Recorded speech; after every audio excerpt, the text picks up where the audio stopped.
to the deepest secrets of different bills. Hey, don't condemn me, you need it, I got it listed, yeah. You wanna make it, I'll show you just how to make it, yeah. I got all the rarest bills, and I ain't done yet. Went from the finish to making bills like a prospect. Flow space and slashes to catching us with a lot of threat. You keep the medals cause the right one's coming up next. Only scratch the surface, still they try to drag my name in dirt, they try to bring me down.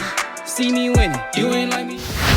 Yo, what's good, my nephews and nieces? This is your favorite uncle, Uncle Demi, and today I have another special banger for you. All right, now listen, before we get too far in this video, you know exactly what you need to do.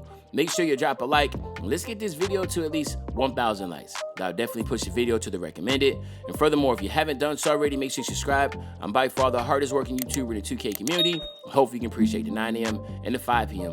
daily uploads, and you can show that appreciation by dropping a like and subscribing, all right?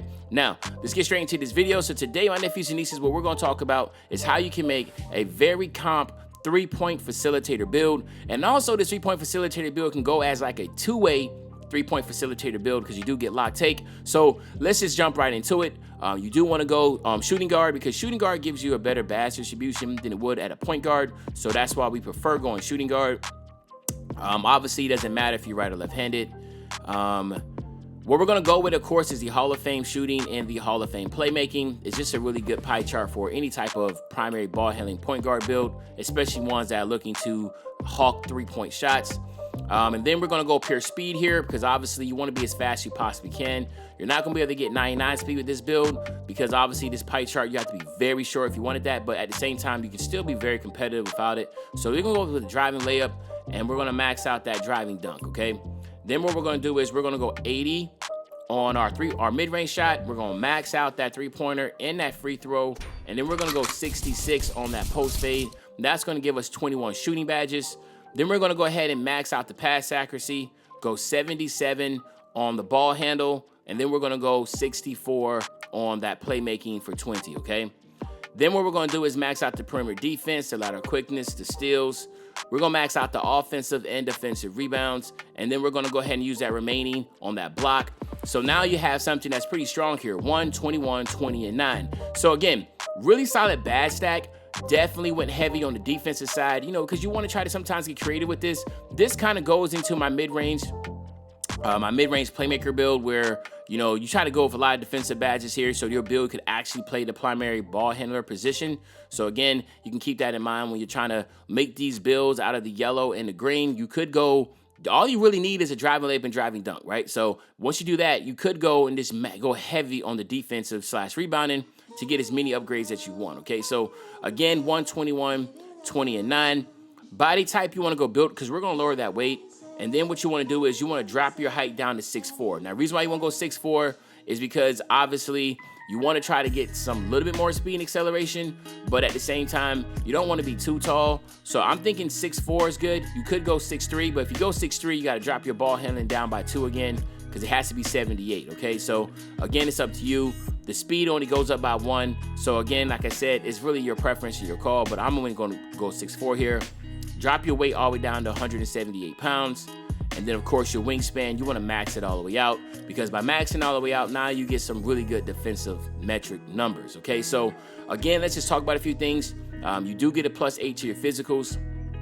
You get a +4 from 95 to 99 overall. And then you get another +4 by doing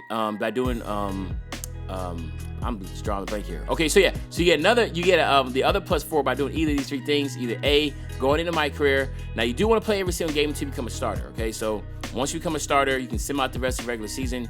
You do need to play every single playoff game and win the championship. And of course, that following season, you will get the Gym Rat badge. Then you have option B. Option B is the best option because that's going to allow you to get the Gym Rat badge for every single build. The thing is, though, you have to go to a game facility, talk to the guy at the entrance, and he'll give you the quest to say hit level 40 in whatever season you're in. Well, right now we're season 7. You hit level 40 in season 7, you will get the Gym Rat badge. Now, if you want to get the Gym Rat badge for every build, you need to load into the park individually with each build you have made and individually talk to the guy at the game facility. So each build will have the quest activated. And then, of course, when you hit level 40, you need to load back into the park with each build individually, and you should see the gym rat badge notification pop up that you got, okay? Now, we know everybody can't hit level 40 in season, so the next best option, of course, is going to be going with the Gatorade facility and doing your workouts every 7 days, okay? But regardless, you're going to still have a very solid 97 speed, a 96 acceleration, okay? So you can't ask for anything better than that. 97 speed, 96 acceleration. And then your finishing, shooting, playmaking, defense / rebound, you do get a +4 there. So you have an 84 driving layup with a 71 driving dunk. So you are able to get the quick drops off one and the long athletic layup package. And then on the shooting side, it's still solid, right? 81 mid-range, 87 3-ball, 94 free throw. Again, the 87 3-ball, you go past the 86 3-point shot threshold. So anything above the 86, basically, it is like, if you time it correctly, you're going to green, okay? So that's a good thing there. And then on your playmaking, you do have a 92 pass accuracy. You still get an 81 ball handle, so there's nothing to worry about. You're still going to be able to get the elite dribble packages and animations, so that's really solid there. And then, again, like I said in the beginning, this can be go as a two-way because look at this. Your perimeter defense and lateral quickness are both 80s. And do you have a ridiculous 86 steal? And then you still get a very solid 73 defensive rebound. Like I said, this build is really, really good. It's really good, right? It does take a little bit of work to get to that 80 ball handle, get the elite dribble packages. But once you get the elite dribble packages, you can cook up. Even then, before then, with the pro dribble animations at 75 overall and 75 ball handle, they're still solid and strong. But we know there's a couple animations for the elite packages that really work well with a primary ball handler build, okay? So, and then, of course, here, look at this. Playmaking, sharp, and lock. So, again, you can go with that lock take. Because, you know, like I said, that's just something that's really dope. That's something that, you know, I know LaMonster, he made something similar to this, but it's called 3-point playmaker with lock take. I made something similar to this, and it's called a mid-range playmaker. I use lock take. You could go with the lock take, or you can go with sharp take. It doesn't really matter. It's just all about your play style and how you play. But if you're going to be using this build as an on-ball defender also, I think this going lock take's pretty dope. Sharp, you're already going to be able to shoot well, so let's go with that lock take. But you could go sharp. But here you have my nephews and nieces. You have that 3-point facilitator, okay? So what we're going to do is this. We're going to test this build out real quick. We'll get 99, and, of course, we're going to get you out of here, right? So let's max this out here. Boom. And then what I would use here is just use Fearless Finisher, right? And then on the shooting side, you know the main ones here, man. Go Sniper. Go Stop and Pop or Rhythm Shooter. I like Rhythm Shooter. Mismatch Expert. Lucky 7 on Bronze. I like to get Blinders, and I like to get Deadeye. Now, the good thing is that you got all the main ones taken care of. You could go Circus 3s. I know a lot of people like Circus 3s. Green Machine and Hot Zone Hunter, you could split the difference here. I know, like, I like doing this sometimes. I do mess around with my badges a lot.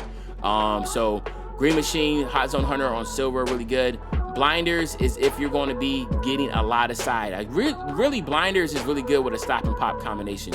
Rhythm Shooter is more so you're just kind of sizing up and that person's in front of you, so Deadeye could be that. But Mismatch Expert takes care of that. So if you're going to be using Mismatch Expert with Rhythm Shooter, then you could go crazy with it. You can go with them Circus 3s, get them fading 3s and that type of stuff based upon your play style. Or you can go ahead and get your Green Machine and Hot Zone Hunter maxed out, right? So like I said, a lot of options there. And then here, of course, you want to go quick chain, quick first step, handles for days. Get your hyperdrive on bronze if you run a lot of 3s. That's going to be important. Get your bell out. And then, of course, unpluckable on silver. And then I like to go tight handles. That is where you get the most animations at as far as stunning individuals. But again, it's based upon your play style and how you work. But this is what I would rock with. And then now with the 9, if you're going to be an on-ball defender, you want to get your clamps, and then you want to get your pick dodger. Those two are important. Then rebound chaser, rim protector, and chase down artist, okay? So clamps and pick dodger is going to really help you stay on ball, right? So again, this is what makes this build different from other yellow and green builds, pie chart builds, because they don't really have the defense. This does. And of course, if you're going to play off ball and sit corner, then maybe I'll take the pick dodger off, and then I will go interceptor or maybe intimidator or something like that, okay? But anyway, there you have it, my nephews and nieces. This is the 3-point facilitator build. Hopefully you enjoyed this video. If you do, just make sure you drop a like, you subscribe to the channel, and as usual, your favorite old head, Uncle Demi. I'll be back really, really soon with the banger, man. You know, when I say I'll be back soon with the banger, you know exactly what I'm talking about. I'm talking about tomorrow, man. I'm out.